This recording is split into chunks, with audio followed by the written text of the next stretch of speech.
Polity में हम एक कदम और आगे बढ़ते हैं। संविधान की इस विकास यात्रा में हमने आपको टॉपिक पढ़ाया special provisions for some states. Okay, हमने आपको जो इसके विषय में पहला लेक्चर दिया वो बहुत ही कंटेम्प्रेरी सेंस में डिलीवर किया। उसमें आपको इसका हिस्टोरिकल एवोल्यूशन अंडरस्टैंड कराया, कंसेप्ट बिल्डिंग की पूरी तरह से, और जो प्रेजेंट फैक्ट है हमने बताया। हमने ये डिस्कस किया कि कुछ ऐसी परिस्थितियाँ एग्जिस्ट करती हैं जिसकी वजह से डेवलपमेंट के मामले में कुछ स्टेट्स बाकी स्टेट्स के कंपैरेटिवली पिछड़ जाते हैं। कैसी सिचुएशंस एग्जिस्ट करती होंगी कि या तो वो हिली एरियाज़ में है या वो बॉर्डर एरियाज़ में, तो उनकी लोकेशन स्ट्रेटजिक है, या वो ट्राइबल बेल्ट में आते हैं, या तो वो इस तरह की पोजीशन में है, लैंडलॉक्ड हैं, या रिसोर्सेज की कमी है जिसकी वजह से बैकवर्डनेस है, इंफ्रास्ट्रक्चर डेवलपमेंट का लैक है। इस तरह की सभी परिस्थितियों को हमने चर्चा की, इसकी वजह से वो राज्य पिछड़े हुए हैं, बाकी राज्यों के मुकाबले वो विकास नहीं कर सकते। और फिर वही अप्रोच जो कॉन्स्टिट्यूशन में पहले दिन से अपनाई जाती है कि इक्वलिटी बाद में, इक्विटी पहले, पहले सबको समान लेकर के खड़ा ला करके खड़ा करें, फिर समानता प्राप्त होगी। इसके लिए फिर हुआ ये कि 1951 से आपको पता है हमने 5 ईयर प्लानिंग फॉलो की, जैसा मैंने पढ़ाया। 1969 में 5th फाइनेंस कमीशन ने ये रेकमेंड किया कि कुछ states by virtue of some kind of discrepancy attached to दो स्टेट्स, जो मैंने अभी डिस्क्रिपेंसी समझाई, पिछड़ रहे हैं। सेंटर के द्वारा जो शेयर जाता है स्टेट्स को, जो डिविजिबल पूल है टैक्सेस का, या फिर जो प्लानिंग कमीशन के तहत ग्रांट्स जाती हैं सेंटर के द्वारा स्टेट को, सेंटर से स्टेट को जाने वाले इस शेयर में हमें इन स्टेट्स को कुछ स्पेशल असिस्टेंट देनी चाहिए as compare to other states. इन्हें हमें क्या देना चाहिए हरकवा? Special assistance. इसके लिए 5th फाइनेंस कमीशन 1969 ने ये स्पेशल असिस्टेंस वर्ड यूज़ किया। और ये किस फॉर्मूला पे बेस्ड होगा? तो प्लानिंग कमीशन के डिप्टी चेयरमैन गैडगिल मुखर्जी के द्वारा दिए गए फार्मूला के बेसिस पे हुआ, तो इसे हम गैडगिल फार्मूला कहते हैं। और वो फार्मूला वही है जो मैंने अभी कंडीशंस बताई कि हिली है, टेरेन जो है वो हिली है, पॉपुलेशन की बहुत कमी है, ट्राइबल बेल्ट है वहाँ पर, और स्ट्रेटजिकल लोकेशन है, इंफ्रास्ट्रक्चर वाइज बैकवर्ड है, लैक ऑफ डेवलपमेंट है। ये सारी कारण मैंने बताया पिछले लेक्चर में, हमने अच्छे से डिस्कस किया इनके विषय में। हमने समझा उसके तहत कि धीरे धीरे करके स्टेट्स इसमें एंटर हुए। 1969 में जब ये हुआ, 5th फाइनेंस कमीशन में स्पेशल असिस्टेंस की बात आई, तो हमने देखा 1970 से 70 हाँ उसी समय 1969 के दौरान हमने ये देखा कि 3 स्टेट्स इसमें एंटर करा दिए गए, जम्मू एंड कश्मीर, नागालैंड एंड आसाम। फिर हमने देखा सक्सेसिवली अदर स्टेट्स भी इसमें एंटर हुए, और कुल मिलाकर के आज की डेट में हमने इसमें पढ़ा कि 11 राज्य जो हैं वो इसका हिस्सा बने, क्योंकि 5 अगस्त 2019 को जम्मू कश्मीर का स्पेशल स्टेटस ख़त्म किया गया, क्योंकि आर्टिकल 370 एबोलिश कर दिया गया। इसके साथ ही हुआ ये कि जम्मू कश्मीर को स्टेट भी नहीं रहने दिया, उसे यूनियन टेरिटरी बना दिया, जिसमें कि लेजिस्लेटिव असेंबली होगी ऐसी वाली यूनियन टेरिटरी, दिल्ली पुडुचेरी की तरह। इसकी वजह से फिर वो अब स्टेट भी नहीं रहा, तो उसे स्पेशल कैटेगरी स्टेट वाला स्टेटस भी नहीं मिलेगा। वो स्पेशल स्टेटस वाला स्टेट भी नहीं रहा, वो स्पेशल कैटेगरी स्टेटस वाला स्टेट भी नहीं रहा, तो राज्य की संख्या घट करके 10 पर आ जाती है। आई बात समझ में? और इस पे हमने आपको कंटेम्प्रेरी डिस्प्यूट भी बताया, क्योंकि आंध्र प्रदेश से तेलंगाना निकला, तो आंध्र की ये मांग थी कि भाई हमारी राजधानी वहाँ चली गई, हमारे रिसोर्सेज बढ़ गए, हमें स्पेशल कैटेगरी स्टेटस अकॉर्ड कर दिया जाए। 2014 में कांग्रेस का भी ये वादा था कि हम आपको करेंगे और 5 साल के लिए बढ़ाएंगे। बीजेपी ने भी उस समय में समर्थन किया था कि हम ये करेंगे, लेकिन फाइनली ये हो नहीं पाया। तो आपको पता होना चाहिए 2018 की ये बातें हैं। तेलुगु देशम पार्टी बीजेपी से, एनडीए से इसी बात पे अलग हो गई, उसने प्रोटेस्ट किया इस चीज़ को लेकर के। आई बात समझ में? और जगन मोहन रेड्डी की जो कांग्रेस है, वाईएसआर कांग्रेस, उसने भी ये प्रोटेस्ट किया इस चीज़ को लेकर के। ये सारा हम पढ़ चुके हैं। एनडीसी रिकमेंड करती है तो वही स्टेट्स जो हैं स्पेशल कैटेगरी स्टेट्स बनते हैं, हमने पढ़ा। आज हम चैप्टर वाया चलते हैं कि और क्या क्या प्रावधान होते हैं स्पेशल कैटेगरी स्टेटस वाले स्टेट से जुड़े हुए, आज हम उनको डिटेल में समझ लेते हैं। ओके, देखिए सबसे पहले तो ये जो आर्टिकल 370 हुआ करता था वो जम्मू कश्मीर से रिलेटेड था, वो स्पेशल स्टेट था, स्टेटस। लेकिन article 371 special category status states है, special category status state, SCSS। Okay, article 371 ये कॉन्स्टिट्यूशन के पार्ट 21 में है, और इसमें यही कहा गया है कि special provisions for some states. तो कॉन्स्टिट्यूशन के अंदर कोई प्रोविजन नहीं है कि आपको स्पेशल कैटेगरी स्टेट्स बनाए। कॉन्स्टिट्यूशन स्टेट्स में डिस्टिंग्विशमेंट नहीं करता, लेकिन आप कॉन्स्टिट्यूशन के इस आर्टिकल 371 के अंदर जो टर्मिनोलॉजी है special provisions for some state, जिन जिन स्टेट्स को इकोनॉमिक, सोशल, कल्चरल ग्राउंड पर अपलिफ्ट करने के लिए आप उन्हें स्पेशल कैटेगरी स्टेटस का दर्जा देते हो, वो स्पेशल कैटेगरी वाला कॉन्टेक्स्ट आप ये समझते हैं कि आर्टिकल 371 में ही कवर हो रहा है, स्पेशल प्रोविजन की बात इसी में है, तो आप उन स्टेट्स को कॉन्स्टिट्यूशन में अमेंडमेंट करके इस 371 में डाल देते हैं। बट कॉन्स्टिट्यूशन अपने आप में ऐसी कोई कैटेगराइजेशन नहीं देता। ओके, आपने सक्सेसिवली अमेंडमेंट्स की और राज्यों को इसमें डालते गए।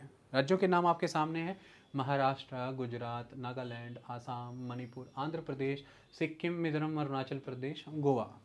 Goa special category status state में था, लेकिन इस पे इस तरह की कोई स्पेशल कैटेगरी स्टेटस के बेनिफिट्स कोई ऐसे स्पेसिफिकली अप्लाई नहीं होते थे। ये इसका एक कैटेगरी रही है, इसकी क्वालिटी रही है। ओके, अब इसमें हम समझते हैं काम कैसे होता है। समझिए जरा, पहले मैं यहाँ पर गुजरात और महाराष्ट्र का उदाहरण लेकर के आपको समझाने जा रहा हूँ कि क्या अंतर होता है इसका। देखिए, प्रेसिडेंट ऑथोराइज हो जाते हैं आर्टिकल 371 के अंदर स्पेशल कैटेगरी स्टेट के तौर पर। मान लीजिए कि महाराष्ट्र, गुजरात का जिक्र आ रहा है, तो इस मामले में प्रेसिडेंट ऑथोराइज हो गए, एम्पावर हो गए गवर्नर को एम्पावर और ऑथोराइज करने के लिए। प्रेसिडेंट के पास शक्तियाँ बढ़ गई क्योंकि स्पेशल कैटेगरी स्टेटस से स्टेट्स का दर्जा मिल गया इनको, तो अब प्रेसिडेंट को शक्तियाँ मिली, मतलब कि केंद्र सरकार को शक्तियाँ मिल गई कि अब वो इन राज्यों को कुछ खास तरह के प्रिविलेजेस देंगे।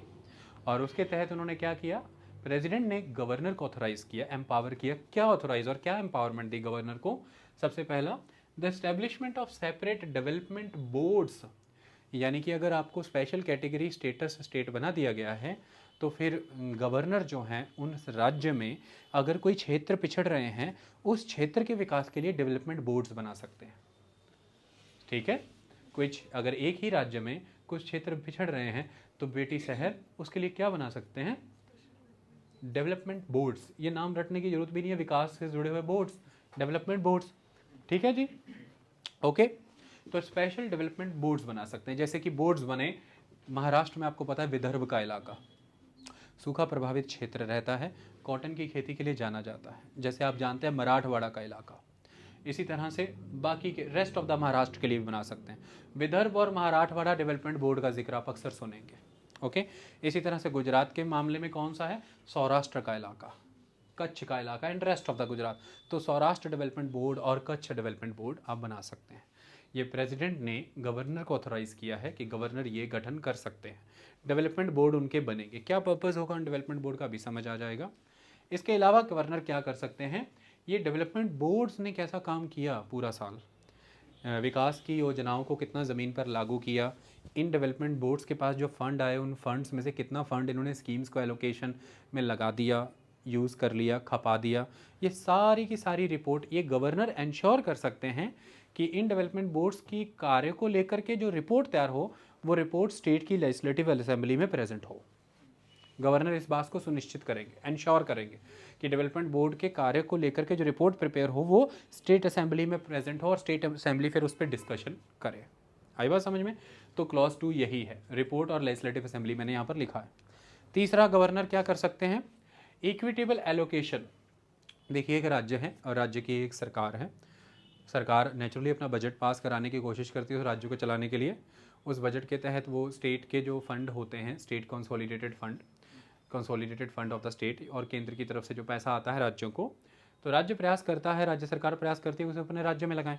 लेकिन आपने देखा होगा कई बार ऐसा होता है कि एक स्टेट में से ही कुछ पर्टिकुलर एरिया से ही पॉलिटिशियन आ रहे हैं, उसी एरिया से मुख्यमंत्री चुने जा रहे हैं ज़्यादातर।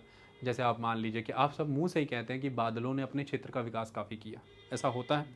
इस वजह से हो सकता है पंजाब का ही या किसी भी और राज्य के कुछ क्षेत्र बहुत पिछड़ते रहें, जहाँ पर शायद हो सकता है ट्रांसपोर्ट कम्युनिकेशन का नेटवर्क ही नहीं बढ़ाया गया, वहाँ पे schools, colleges, educational institution, science and technology का विकास किया ही नहीं गया।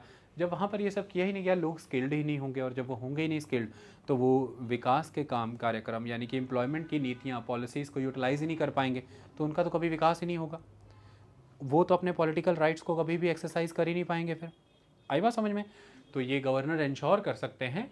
एक तरह से आप देख पा रहे हैं कि गवर्नर का स्टेट में दखल बढ़ रहा है। गवर्नर ने डेवलपमेंट बोर्ड बनाने की बात की, गवर्नर ने बोर्ड को कहा रिपोर्ट प्रेजेंट करना असेंबली में, और गवर्नर ही कोशिश करेंगे इक्विटेबल एलोकेशन की, कि जितना भी डेवलपमेंट एक्सपेंडिचर उस राज्य के द्वारा सैंक्शन किया जा रहा है, गवर्नर विल एंश्योर कि इसका एलोकेशन इक्विटेबल हो, यानी कि इन राज्यों को, इन क्षेत्रों को भी मिले। कम दे रहे होंगे तो गवर्नर आपको कह सकता है कि दीजिए, ये बड़ी बात है। ओके, अगला important aspect, equitable arrangement. Governor ये इंश्योर कर सकता है कि उस राज्य में जब भी निर्माण के कार्य हों, इंफ्रास्ट्रक्चर डेवलपमेंट के कारण कार्य हो, तो वो इक्विटेबल अरेंजमेंट के लिए प्रावधान ला सकते हैं कि जैसे technical educational vocational training and adequate employment opportunities उन क्षेत्रों के लिए, उस राज्य के उन क्षेत्रों के लिए गवर्नमेंट सर्विसेज में या उस स्टेट की सर्विसेज में एडिकेट एम्प्लॉयमेंट अपॉर्चुनिटीज़ उन क्षेत्र के लोगों को भी मिले, वहाँ पर वोकेशनल ट्रेनिंग्स पहुँचे, वहाँ पर टेक्निकल एजुकेशनल इंस्टीट्यूशंस ओपन हों। तो central government will do that by the way of the president and governor, अगर आप उन्हें स्पेशल कैटेगरी स्टेटस स्टेट्स में ले आते हैं तो, क्योंकि ये जिम्मेदारी आ जाती है केंद्र के ऊपर भी और राज्य सरकार के ऊपर भी, क्योंकि वह सभी क्षेत्र में रहने वाले सभी लोगों का एक सा विकास करें। आई बात समझ में? लेकिन क्योंकि पॉपुलर डेमोक्रेटिक सिस्टम है, तो कई बार जिस क्षेत्र में जनसंख्या अधिक है या जहाँ पर मान लीजिए कि अपने जाति के लोग रहते हैं या अपना डोमिनेंस है, वहाँ से हम मोबिलाइज करके वहाँ के क्षेत्र का विकास करते हैं, बाकी क्षेत्र पिछड़ते चले जाते हैं। ये भी तो गलत है। मैं मान लीजिए आप ही से बात करता हूँ कि सपोज़ कीजिए कि कोई ऐसा क्षेत्र है जो इसमें मान लीजिए कि हिंदू डोमिनेटिंग एरिया है, मान लीजिए उसमें एक क्षेत्र में मुस्लिम डोमिनेशन है या सिख डोमिनेशन है, और वहाँ पर पॉपुलर डेमोक्रेसी को देखते हुए इलेक्शन के लिए जितना वोट डालिए चाहिए उसके हिसाब से जनसंख्या काफ़ी है मान लीजिए हिंदुओं की, तो सरकार तो आपकी बनी जाती है।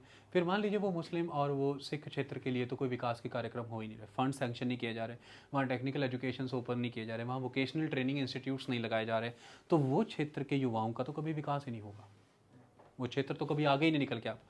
राज्य के भीतर भी इस तरह के भेदभाव हो जाते हैं, जैसे देश के स्तर पे होते हैं राज्य के क्षेत्र पे भी होते हैं। ऐसे में कॉन्स्टिट्यूशन की कोई मैंडेट है कि नहीं है सरकार पे, खास तौर पर ये जिम्मेदारी किस पर है? सेंट्रल गवर्नमेंट पे, प्रेसिडेंट पे। तो central government by the way of president फिर गवर्नर को कह सकती है, एम्पावर कर सकती है, देन गवर्नर विल एंश्योर कि इक्विटेबल एलोकेशन हो, उस क्षेत्र में भी फंड जाए। देन गवर्नर विल एंश्योर कि वहाँ पर भी टेक्निकल एजुकेशनल इंस्टीट्यूशंस और वोकेशनल ट्रेनिंग और एडिकेट एम्प्लॉयमेंट अपॉर्चुनिटीज़ उन क्षेत्र के लोगों को भी मिले, डेवलपमेंट बोर्ड बने उन क्षेत्र के लिए और उसकी रिपोर्ट असेंबली में प्रेजेंट की जाए। आई बात समझ में? ये होने चाहिए प्रावधान की नहीं होने चाहिए? देश का समूचा विकास इसी के जरिए होगा ना, और ये तो फिर बहुत इंपॉर्टेंट हुए इस हिसाब से। जैसे इसके कॉन्टेक्स्ट में ये हमने पढ़ा, एक लेवल पर ये ज़्यादातर आपको क्या नज़र में आ रहा है? इकोनॉमिक, काफ़ी इकोनॉमिक सिस्टम नज़र आ रहा है ना। यहाँ पर आपको पॉलिटिकल नज़र आया जब आपने डेवलपमेंट बोर्ड सुना है ना, उस क्षेत्र की खास ज़रूरतों को समझते उस क्षेत्र के लोगों के द्वारा बोर्ड गठन कराया जाएगा ताकि वो लोग अपनी ज़रूरतों को समझें। तो एक लेवल पे ये चीज़ समझ में आई। अब हम इसको समझते हैं थोड़ा नागालैंड के कॉन्टेक्स्ट में कि कैसी कैसी शक्तियाँ देखिए गवर्नर को वहाँ मिल जाती हैं, आप हैरान हो जाएंगे। मैं उसके बारे में लिख देता हूँ। देखिए अब गवर्नर से जुड़े हुए शक्तियों को समझें नागालैंड के कॉन्टेक्स्ट में। नागालैंड आपको पता है, नागालैंड की डिमांड्स बहुत ही यूनिक रही थी शुरुआती दौर में जब स्टेट्स का रीऑर्गेनाइजेशन हुआ था। एक समय में नागालैंड की मांग ऐसी भी थी कि वो भारत से सेसेशन चाहता है। आपको पता है नागा मूवमेंट बहुत लंबी रही, और आपको पता होना चाहिए armed forces special power act भी उत्तर पूर्व में नॉर्थ ईस्ट में हमेशा से लगा रहा, और नागालैंड एक बहुत महत्वपूर्ण क्षेत्र था। ओके, तो नागा पीपल अपनी एक डिस्टिंक्ट आइडेंटिटी है, उनकी अपना कस्टम कल्चर मैनर है, काफ़ी हद तक एक ट्राइबल कैरेक्टर के तौर पर अपनी लाइफ को लीड करते हैं। उसके रिलेटेड में अब कुछ चीज़ों को समझने की कोशिश करते हैं कि कैसे कैसे चीज़ें विकसित होती हैं। सबसे पहले देखिए ध्यान से समझिए, आर्टिकल 371A के तहत नागालैंड के स्पेशल प्रोविजंस कवर होते हैं। आर्टिकल 371A, क्योंकि आर्टिकल 371 में तो कवर हो गए महाराष्ट्र गुजरात, हो गए थे कि नहीं? आर्टिकल 371A में कौन कवर होता है? नागालैंड। तो सबसे पहली बात ये देखिए, उसको एक स्पेशल प्रोविजन कैटेगरी में आने की वजह से उसको क्या लाभ मिल जा रहा है उसको समझिए, अंडरस्टैंड करिए। द एक्ट्स ऑफ पार्लियामेंट क्या बताया कि पार्लियामेंट का कोई भी एक्ट नागालैंड पे लागू नहीं होगा जो एक्ट इन विषयों पे बना होगा। विषय अभी बता दूं, पार्लियामेंट का कोई भी एक्ट नागालैंड पे लागू नहीं होगा जो एक्ट इन विषयों पे लागू बना हुआ है। एक्ट लागू होगा तो किस कंडीशन में होगा? अगर स्टेट लेजिस्लेटिव असेंबली उस एक्ट को सैंक्शन प्रोवाइड करते, यानी कि अगर वो एक्ट स्टेट लेजिस्लेटिव असेंबली के फ्लोर को क्वालिफाई कर जाता है, स्टेट लेजिस्लेटिव असेंबली की मोहर उस पर लग जाती है, क्वालिफाई करते हैं उसको वो, तो वो नागालैंड पे लागू होगा। क्या सारे एक्ट हों? नहीं, कुछ खास विषयों पे। वो विषय कौन से हैं? इन विषयों की चर्चा मैं भी करूंगा। हमने क्या समझा कि बिना नागालैंड की स्टेट लेजिस्लेटिव असेंबली की मंजूरी के पार्लियामेंट का एक्ट नागालैंड पे लागू नहीं होगा इन विषयों पे। विषय पहला कौन सा है? रिलीजियस और social practices of the Nagas. उनकी अपनी बहुत यूनिक प्रैक्टिसेस हैं। वो जैसे मान लीजिए केंद्र ने किसी तरह का कोई चार्म्स एंड स्पेल्स के अगेंस्ट लॉ बनाया, बट हो सकता है नागा पीपल के कल्चरल एस्पेक्ट में रेमेडीज़ का एक तरीका ऐसा हो, उनमें चार्म्स एंड स्पेल्स बहुत इंपॉर्टेंट हो। फिर हो सकता है उन्होंने फॉरेस्ट में सेक्रेड ग्रूव्स बनाई हैं और सेंटर का कोई ऐसा लॉ है जो उन सेक्रेड ग्रूव्स को डिस्ट्रॉय करने से है, लोगों को लैंड टाइटल, लैंड राइट्स देने से जुड़ा कानून है, जिसकी वजह से उनकी वो सेक्रेड ग्रूव्स ख़राब होते हैं, या वाट स्पिरिट वर्शिप का प्रोसेस उनका हिंडर होता है मान लीजिए। तो जो भी कोई कानून उनकी रिलीजियस और सोशल प्रैक्टिसेस को बदलने की कोशिश करेगा वो उन्हें लागू नहीं करेंगे। उनके विवाह की पद्धति अपनी भिन्न है, सब कुछ उनका सोशल सिस्टम बहुत डिफरेंट है। वो अपने उस सोशल सिस्टम को, उस कल्चरल एस्पेक्ट को प्रिजर्व करके रख सकें, इसके लिए ये प्रावधान रखा गया कि वहाँ की लेजिस्लेटिव असेंबली जब तक रेटिफाई नहीं करती तब तक केंद्र का कोई कानून इस विषय में यदि बना है तो वहाँ लागू नहीं होगा। ये कॉन्स्टिट्यूशन की वही मैंडेट है जो कॉन्स्टिट्यूशन सबको देता है कि आपकी distinct identity, custom, culture, manner को प्रोटेक्ट करना कॉन्स्टिट्यूशन की वचनबद्धता है, क्योंकि देश डाइवर्सिटी में है। Okay. Second, Naga customary law and procedure. Nagas के कस्टमरी लॉज हैं अपने, वो मतलब कि उनका दंड विधान, उनके अपने तरीके से ही वो चीज़ों का निपटारा करते हैं, फिर अपने ही प्रोसीजर्स हैं उनके। ये सारी चीज़ों को यदि परिवर्तन करने से जुड़ा हुआ कोई कानून है केंद्र का, वो वहाँ की असेंबली में रेटिफाई हुए बिना लागू नहीं होगा। देखिए, आदिवासी समाज की जब हम बात करते हैं तो ये समाज लंबे समय से एक पर्टिकुलर रीजन में कंसंट्रेट होकर के एक बहुत ही यूनिक सेंस में ही डेवलप होता है, और ये काफ़ी हद तक अपने नियमों के तहत चलते हैं। इनके अपने कानून होते हैं, अपने विधि विधान होते हैं, ये सारे के सारे कस्टमरी होते हैं। ये काफ़ी हद तक एक फॉर्मल सिस्टम ऑफ इंस्टीट्यूशंस के तहत नहीं चलते। इनके जो सिस्टम ऑफ, जो इनके इंस्टीट्यूशंस हैं वो मोस्टली ट्राइबल है। इनकी मेन इंस्टीट्यूशन इनकी ट्राइबल कम्युनिटी है, इनका मेन इंस्टीट्यूशन इनका क्लैन है, इनकी मेन इंस्टीट्यूशन इनकी सोसाइटी है, और उसमें चलने वाले इनके लीगल फ्रेमवर्क के अकॉर्डिंग आने वाले लॉज नहीं, उसमें चलने वाले इनके कस्टमरी रूल्स रेगुलेशंस हैं। ठीक है जी। तो इसलिए customary laws and procedures are very important for the tribal people, और पर्टिकुलरली यहाँ पर नागा कम्युनिटी की बात हो रही है। Administration of civil and criminal justice involving decisions according to Naga customary law. बहुत से ऐसे जो कानून हैं, जैसे कि यहाँ पर civil and criminal justice system है, उसकी कोशिश ये रहती है कि वो नागा कस्टमरी लॉज के अकॉर्डिंग ढल करके ही एडमिनिस्टर हो। आप सिविल लॉ को एडमिनिस्टर, सिविल जस्टिस प्रोवाइड करना चाहते हैं, क्रिमिनल जस्टिस प्रोवाइड करना चाहते हैं, उसे एडमिनिस्टर करना चाहते हैं, इसके रिलेटेड अगर कोई भी पार्लियामेंट ने कानून बनाया है उसको रेटिफिकेशन लेना पड़ेगा स्टेट लेजिस्लेटिव असेंबली का। कौन कौन से सिविल और क्रिमिनल जस्टिस की एडमिनिस्ट्रेशन से रिलेटेड, जो सिविल और क्रिमिनल जिस सिविल और क्रिमिनल जस्टिस की एडमिनिस्ट्रेशन से ये एक्सपेक्ट किया गया है कि उसे नागा कस्टमरी लॉ के अकॉर्डिंग चलना है। ठीक है, जिस सिविल और क्रिमिनल जस्टिस की एडमिनिस्ट्रेशन से ये एक्सपेक्ट किया गया है कि उसे नागा कस्टमरी लॉ के अकॉर्डिंग चलना है, वो administration of civil and criminal justice से जुड़ा कानून केंद्र का स्टेट लेजिस्लेटिव असेंबली के द्वारा रेटिफाई होना जरूरी है। आई बात समझ में? Next, ownership and transfer of land and it's resources. Tribal क्षेत्र में तो सबसे महत्वपूर्ण ही उनके लैंड है। आप विकास के नाम पर, रिजर्वायर नाम बनाने के नाम पर, डैम बिल्डिंग के नाम पर, रेलवे के नाम पर, रोड के नाम पर तेज़ी से उनकी ज़मीनों का अधिग्रहण करते चले जाएं, उनके लैंड टाइटल्स को ट्रांसफॉर्म करते जाएं, उनकी ऑनरशिप को ख़त्म करते चले जाएं, ये नहीं। इस तरह के कोई भी कानून है यदि, क्योंकि उनकी ज़मीन चली गई, उनका डिस्टिंक्ट वे ऑफ लाइफ चला गया, क्योंकि उनका सारा का सारा डिस्टिंक्ट वे ऑफ लाइफ, उनके झरने, उनकी नदियाँ, उनकी खेती बाड़ी की पद्धति, उनके ऋतुएं, सीज़न, मौसम बदलने, उनके फोक, उनके डांसेस, उनकी marriages, everything is related to that region, that pocket, that area, वो उनके लिए बहुत इंपॉर्टेंट होता है। इसलिए ट्राइबल सोसाइटी के मामले में ख़ास तौर पर देखा गया है कि उन्हें किसी एक क्षेत्र से उखाड़ के किसी दूसरे क्षेत्र में बसा देना इतना आसान नहीं होता, क्योंकि उनके लिए वो जगह सिर्फ़ और सिर्फ उनकी एक प्रॉपर्टी नहीं है, वो बेस है उनकी कल्चर, कस्टम, मैनर का। आप वो नई जगह पे विकसित नहीं कर सकते अनलेस अनटिल कि उन्होंने खुद इस चीज़ को मांगा नहीं है कि वो विकास चाहते हैं। अब वो अगर इसरो में काम करना चाहता है कोई उनका बच्चा, तो फिर इसरो को तो जंगल में नहीं ले जाएंगे, वो इसरो ही जाएगा। उसने खुद से माना है इस बात को, यानी कि उसकी कंडीशनिंग हुई है। ओके, सो इसलिए ownership and transfer of land and it's resources से जुड़ा कोई केंद्र का कानून है, उसे लेजिस्लेटिव असेंबली में रेटिफाई होना पड़ेगा। तो आर्टिकल 371A की वजह से नागालैंड को ये एक डिस्टिंक्ट पोजीशन मिलती है कि अगर उनके धर्म समाज से जुड़ा हो कोई केंद्र का कानून है, अगर किसी भी तरह से उनके कस्टमरी लॉ एंड मैनर से जुड़ा हो कोई कानून है, अगर किसी तरह के भी दीवानी के मामले या फिर फौजदारी के मामले यानी कि सिविल और क्रिमिनल जस्टिस से जुड़े हुए मामलों को वहाँ एग्जीक्यूट करना है, जिनसे ये एक्सपेक्ट किया जा रहा है कि उन्हें नागा कस्टमरी लॉ के अकॉर्डिंग एग्जीक्यूट होना है, अगर इससे तल्लक कोई कानून केंद्र ने बना दिया, उसे राज्य विधानसभा से रेटिफिकेशन चाहिए। और अगर उनकी ज़मीन या उनकी संपत्तियां उनसे जुड़े हुए किसी भी तरह के रिसोर्सेज के अधिकार को ट्रांसफ़र करने की बात हो रही है, तो इससे जुड़ा हुआ कानून को स्टेट लेजिस्लेटिव असेंबली से रेटिफाई होना जरूरी है। इस तरह से हमने उनकी एग्जिस्टेंस को, उनकी सर्वाइवल को सुनिश्चित करने का प्रयास किया गया है, ये महत्वपूर्ण है। ओके, आगे बढ़ते हैं।